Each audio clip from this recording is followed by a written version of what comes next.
Tudo bem? Eu sou o professor Cássio Fonseca, presidente do PTB Ambiental do Estado de São Paulo. Estou aqui com a bacharel em Direito, Daiane Ribeiro, e com a psicóloga Ana Paula Félix, as quais irão tratar do assunto violência contra a mulher em tempo de pandemia e no pós-pandemia. Ana Paula, por favor, se apresente, e logo após a Daiane, por favor. Olá, eu sou Ana Paula, sou psicóloga. Atualmente eu atuo na área de educação, principalmente com jovens, e estou aqui para compartilharmos informações e espero muito que a nossa discussão aqui contribua sobre essa temática que é tão delicada na nossa sociedade. Boa tarde, meu nome é Daiane Ribeiro, sou bacharel em Direito e estou aqui com o Cássio e com a Ana Paula para podermos juntos ajudar nesse movimento tão grande e tão sensível para essas mulheres que são vítimas de violência doméstica.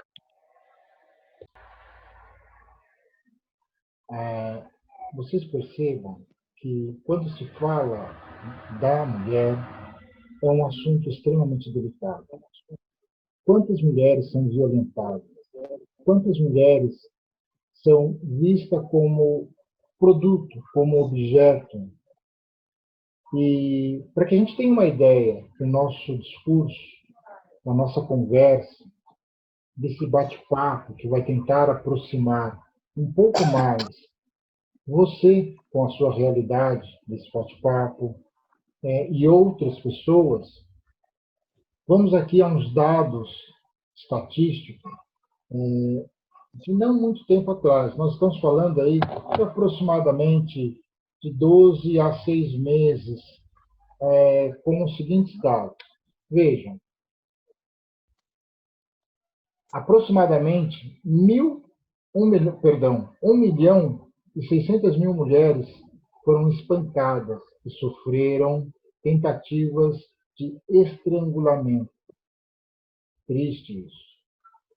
37% das mulheres brasileiras sofreram algum tipo de assédio. Isso é uma vergonha. E 42% desses casos ocorrem no lar, no âmbito doméstico, o que também é uma tristeza. É onde nós deveríamos ter mais acolhimento, ou melhor, as mulheres deveriam ser mais acolhidas. E nada disso acontece. E por quê? E nós chegamos a 52% de não denúncias. É incrível saber que a mulher, além de ser violentada, ela não presta queixa do seu agressor. Porque às vezes pode ser o seu filho, pode ser o seu marido, seu irmão, mas elas não prestam esse tipo de queixa. Por quê? Será que ela tem medo? Será que ela sabe o que é violência? Será que ela sabe o que é o descaso? Ou será que ela se submete a esse tipo de violência para dar, abre aspas, prazer ao seu agressor? E prazer não necessariamente é o prazer sexual. E sim, o outro sente o prazer de bater, de ver a outra pessoa sofrer.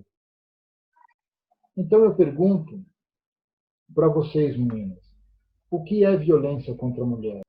Bom, a violência contra a mulher é qualquer ação ou omissão, né, baseada no gênero, que causa morte, lesão, sofrimento físico, sexual, psicológico, né, seja dano moral ou patrimonial, né, conforme diz o artigo 5º da Lei 11.340, né, que todo mundo conhece como a Lei Maria da Penha. A Lei Maria da Penha, ela não traz um rol de crimes, né? Porque, na verdade, ela foi criada não para dizer que esse crime vai ser de 10 a 15 anos, mas sim para trazer umas regras, né? o Brasil ocupa, né, o 5º lugar no ranking, desculpa, onde muitas mulheres sofrem feminicídio, né? E o crime de lesão corporal hoje lidera esse número de ações penais, né, que são mais distribuídas. E em porcentagem, mais ou menos, segundo uma pesquisa a qual eu fiz, 60% das mulheres entram com processo por lesão corporal, 25% por ameaça. Então, isso para você, Taiane, com 2 palavras, violência é a agressão física, psíquica. Exatamente. A violência doméstica se configura com lesão, sofrimento físico, sexual, psicológico, dano moral ou patrimonial.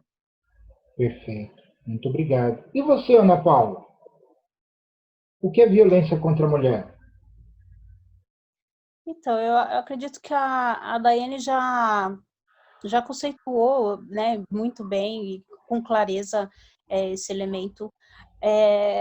A violência verbal, a violência psíquica, e quando a gente fala da violência que a gente vê nos noticiários, mais uma mulher foi assassinada por um ex-namorado, por um ex-marido. A gente só está vendo ali o ato em si, mas até chegar naquele ato, essa mulher já vem sofrendo agressões, perseguições, opressões de várias formas, porque aquilo ali, digamos que é o estopim, mas ninguém começa um relacionamento já dessa maneira, né? Então, é como um ciclo que vai sendo desenvolvido até estourar naquele ponto que a gente vê o assassinato ou de repente, uma agressão mais grave, que não levou a um assassinato, mas que não deixa também de ter a sua relevância. Então, para chegar naquele ponto, essa mulher já sofreu violências psíquicas há muito tempo, né? A violência psicológica, a opressão, a denegação da sua imagem, o parceiro desvaloriza ela e cria muitas vezes uma dependência nessa mulher, muitas vezes a humilhação. São tantas formas de violência que, para nós, quando a gente vê num noticiário, a gente só vê aquele momento específico ali, mas por trás daquilo, aquela mulher já tem sofrido algo há muito tempo. É como um ciclo, realmente, que vai crescendo até chegar naquele ponto. Então, as formas de violência são diversas. Não é só simplesmente a agressão física que a gente, né, visualiza, mas as várias formas de conta muito, né? Sim, e a psicológica é a que mais aprisiona a mulher muitas vezes. E talvez a Daiane talvez concorde comigo que uma das maiores dificuldades, principalmente falando da questão de justiça, é que muitas dessas mulheres não denunciam, justamente por causa dessa violência psicológica tão intensa que ela se vê muitas vezes presa naquele cenário. Né? Então é muito complicado. Então, muitas vezes, para a mulher chegar a uma denúncia, é um obstáculo absurdo que ela precisa superar para chegar lá. Exatamente.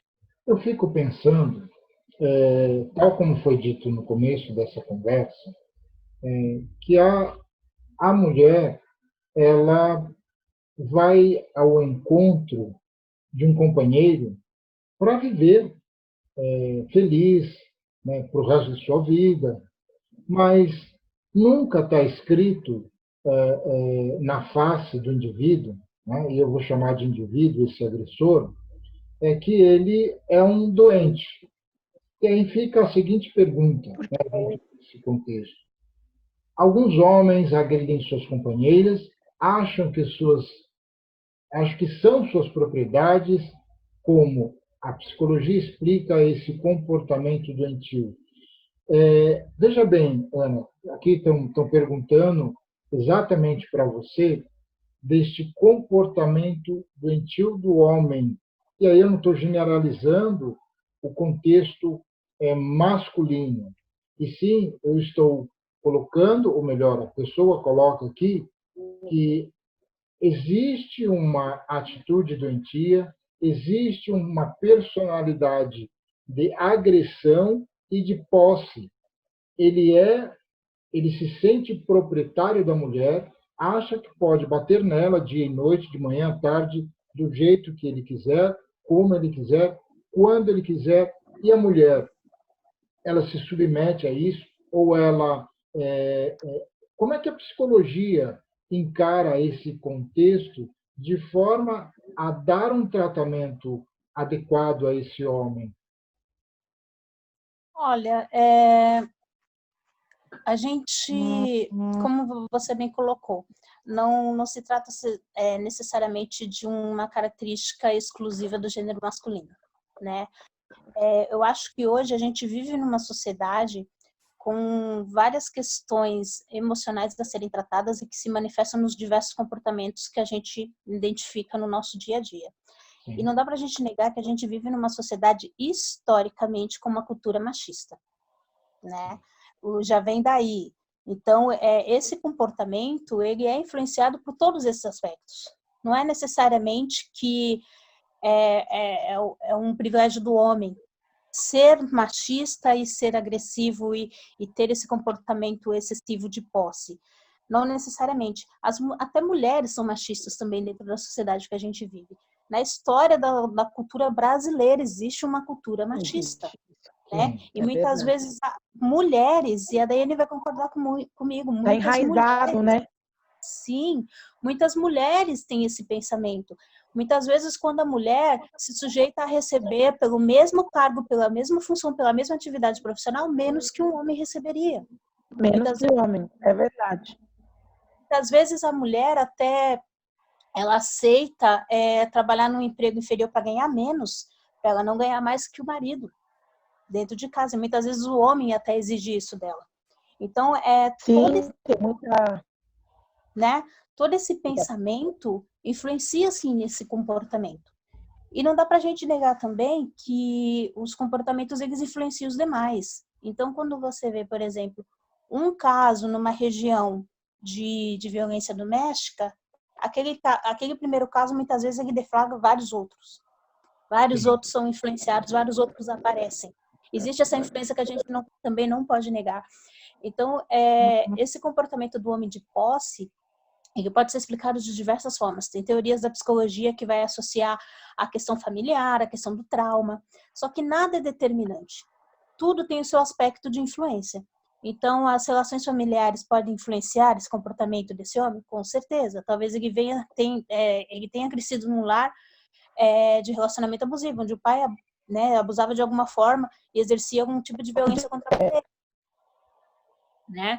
Ou, de repente, ele tenha sofrido violências a vida toda, né? Ou ele tenha tido situações traumáticas. Só que nada disso é determinante. Né? Então, não existe uma determinação que eu vou dizer essa é a causa, esse é o motivo. Não tem como a gente definir dessa forma. Mas a gente pode tratar aquilo. Tratar no sentido de auxiliar aquela pessoa a entender para ela os significados dela, o que levou ou o que leva ela a ter aquele comportamento. Por que ela não enxerga o outro ou o parceiro como um ser humano e enxerga como uma propriedade, como um objeto? Né? O que leva ela a enxergar dessa maneira? Mas é uma tratativa no sentido de ajudar ele a ter essa percepção. Ele a entender que aquela visão que ele tem algum desvio, tem algo que não está de acordo e como ele pode mudar isso. Então, a psicologia vai ajudar esse sujeito a entender que aquela maneira como ele tem enxergado seu parceiro tem alguma coisa ali que não está de acordo e como ele pode mudar. E ele mesmo entender o porquê, o que trouxe ele a ter esse tipo de visão, a desenvolver esse tipo de relacionamento. Né? Só que, é claro, a mesma psicologia, a gente não pode obrigar a pessoa a ter a visão que a gente está querendo dizer para ela. A gente não pode simplesmente também obrigar a pessoa a identificar um comportamento como negativo. Tem gente que acha que está certo, pronto, acabou.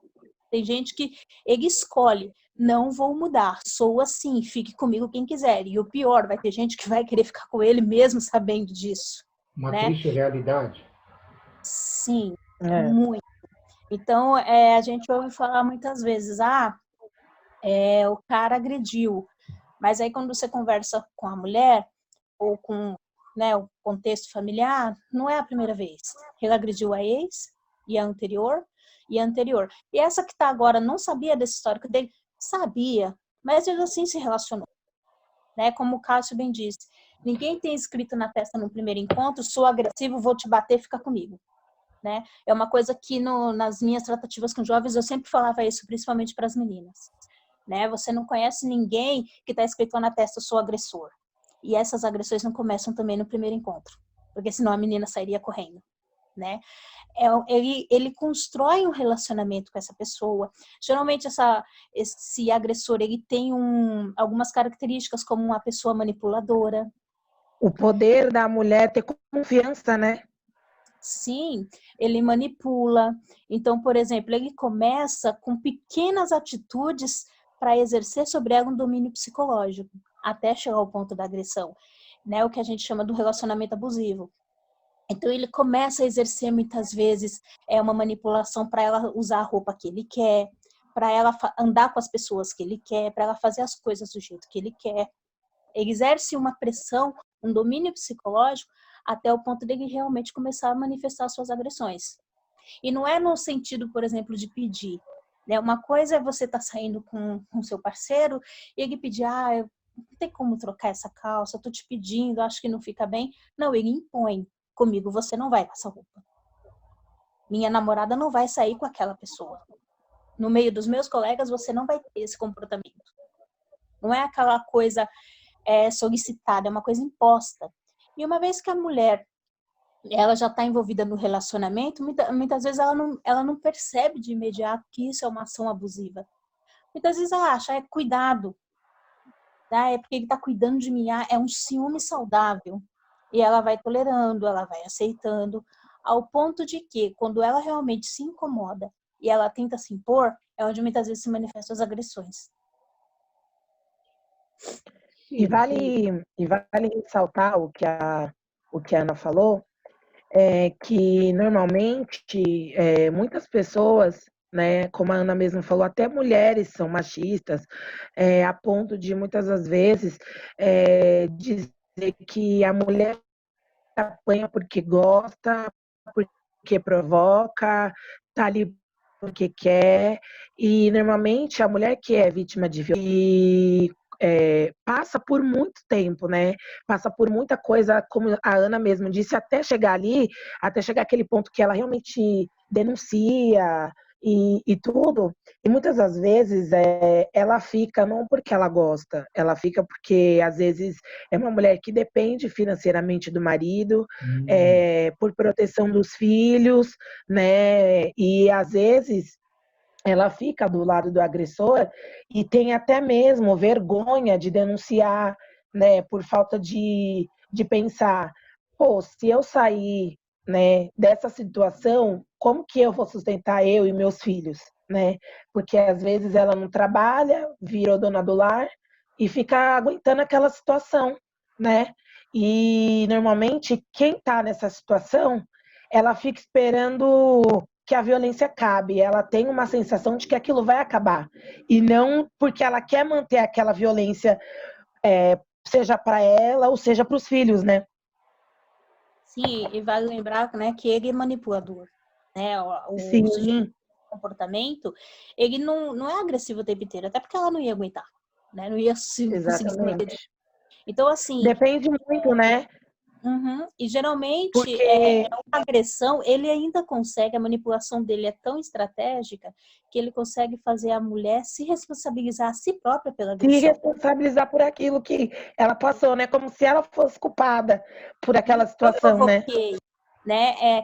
Ela sempre traz, eu provoquei, eu fiz o que ele não queria, né? Ela Eu não mesma devia ter consegue usado essa roupa, exatamente. porque E ele não gosta, geralmente ele né? se arrepende, né? Ele mostra para ela um Exatamente. arrependimento, olha, eu só fiz isso porque você me provocou, mas você sabe que eu não sou assim, eu sou um homem bom, trabalho, não sei o quê, e eu não vou fazer de novo. E aí ela tem assim, Exatamente. né, aquele pensamento, ele vai mudar, foi porque eu provoquei. E é isso que muitas vezes gera esse ciclo doentio, onde muitas vezes a mulher não consegue se libertar sozinha. É Né? E aí verdade. E acho que a Daiane concorda comigo que essa é a principal dificuldade de quem lida com a justiça, muitas vezes, de conseguir punir um sujeito como esse, porque a mulher está tão envolvida e tão presa que ela Tão não presa. consegue dar o passo da denúncia. E também tem um ponto que é muito importante, que normalmente as pessoas, né, costumam dizer que mulher que é agredida, você consegue identificar, né? E, infelizmente, às vezes, a mulher que apanha, né, que sofre seja violência física, né, patrimonial, moral, enfim, ela ela tá ali, né, por conta dessa situação e independe se ela é uma pessoa de baixa renda, se ela é uma mulher que tem um grande poder financeiro, independe, né? E às vezes está tão perto da gente que por algum motivo ela não consegue denunciar, ela não consegue falar, né? E independe da classe social. Sim, depende da classe social e até do nível de escolaridade, a gente poderia dizer. Porque às vezes a gente se surpreende Sim, com casos que às vezes saem na mídia de famosas que sofreram sim, agressões, com certeza. né? E às vezes você pensa, nossa, mas essa pessoa não deveria ser mais esclarecida para tomar uma atitude ou evitar? E aí, em contrapartida, a gente pensa também, mas o sujeito que agrediu também não deveria ser mais esclarecido e, no mínimo, ter um pouco mais de respeito com o gênero feminino? Né? Então, como você bem colocou, independe da questão financeira, independe do poder aquisitivo, independe até do nível de escolaridade ou de cultura ou região, né? Exatamente. Não é algo que você define, por exemplo, só a classe Não é mais baixa. rotulado, né?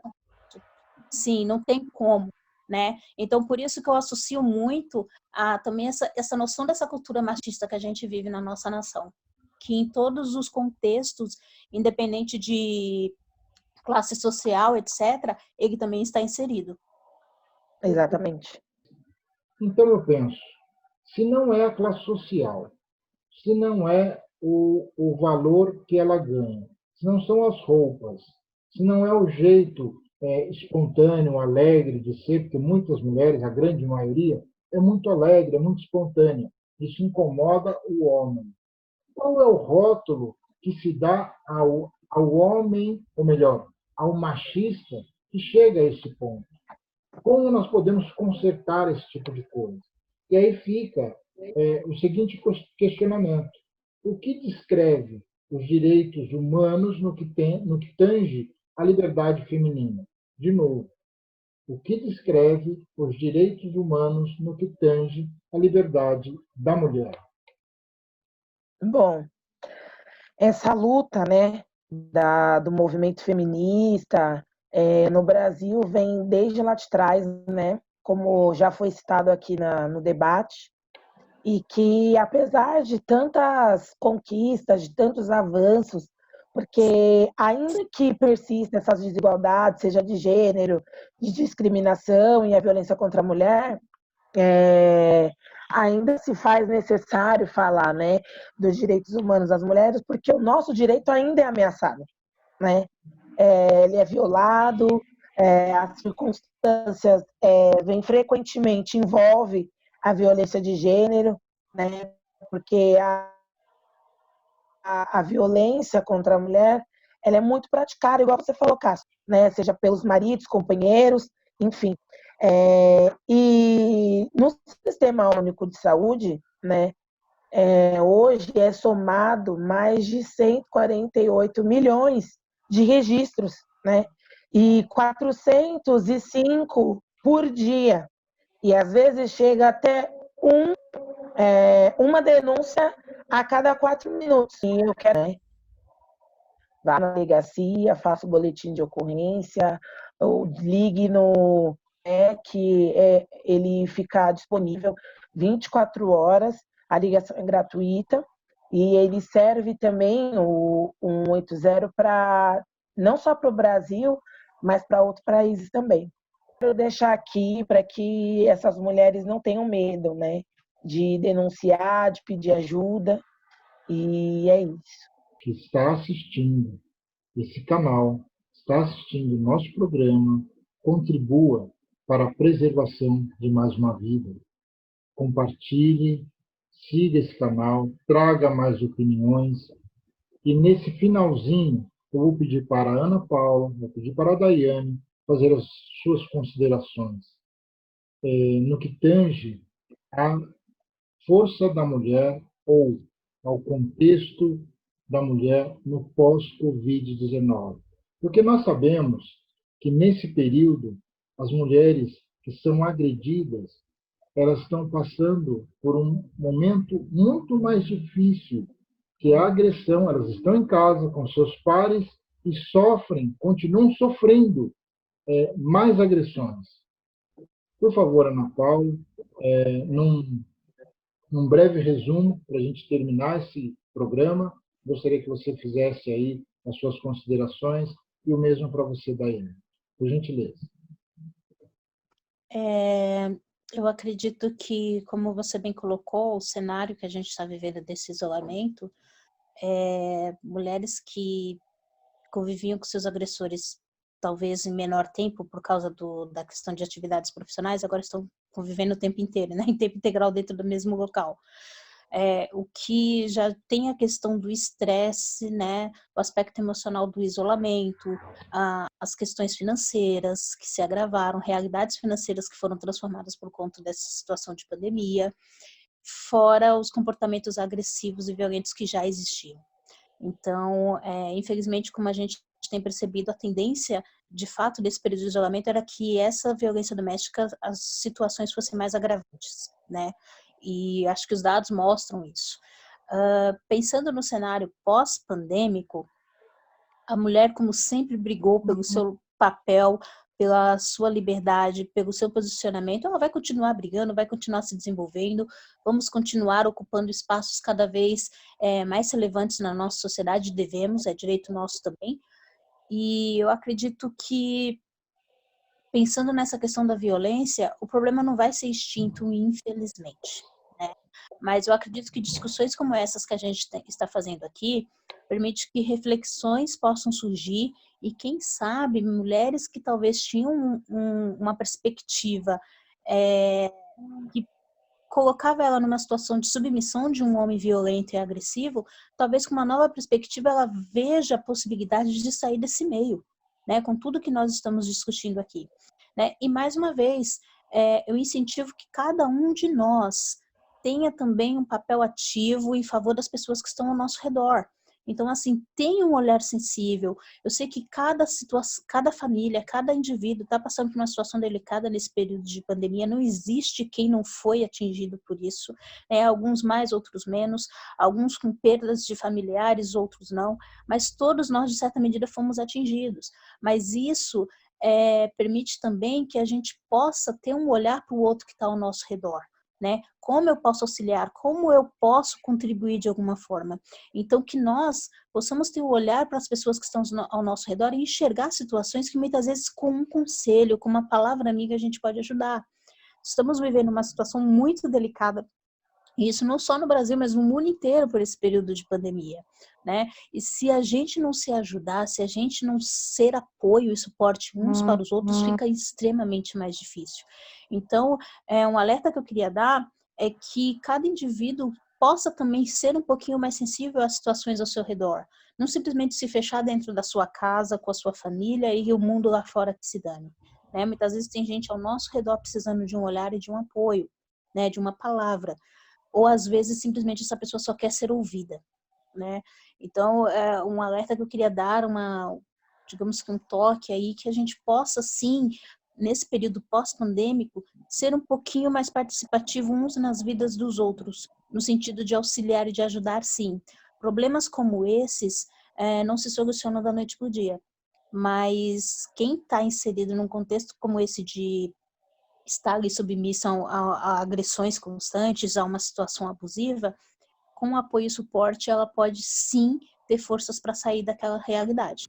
Mas eu acho que nós, enquanto sociedade, temos que crescer com esse cenário que a gente está envolvido para nos ajudarmos a melhorar esses contextos. Todos nós temos que combater esse tipo de realidade. Violência contra a mulher é inaceitável em qualquer circunstância e contexto. Isso se trata de uma inferiorização do gênero ou inferiorização do ser, que nenhum ser humano no universo tem o direito de inferiorizar quem quer que seja. e a gente tem que combater isso enquanto sociedade, né? E eu agradeço aqui muitíssimo a oportunidade de estar vindo aqui participando com vocês, e relevo aí a importância de quem está assistindo, curtir esse vídeo, compartilhar e seguir o nosso canal também.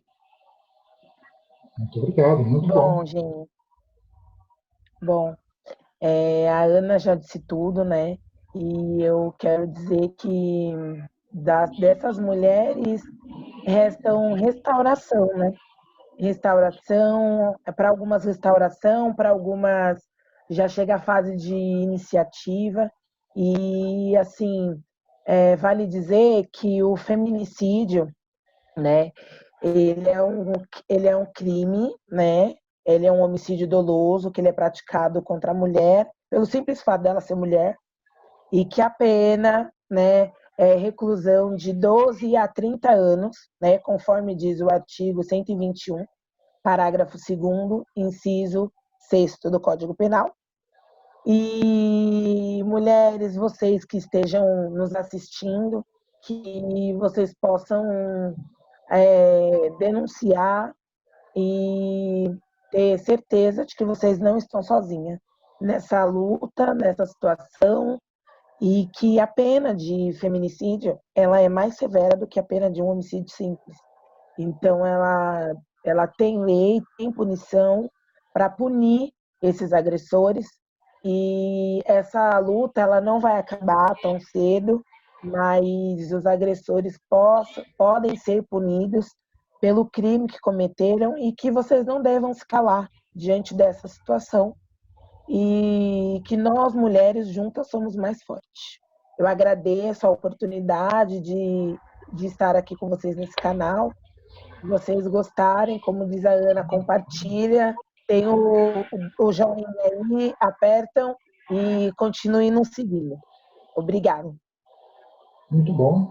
Eu agradeço a vocês duas e certamente nós estaremos aqui numa outra oportunidade.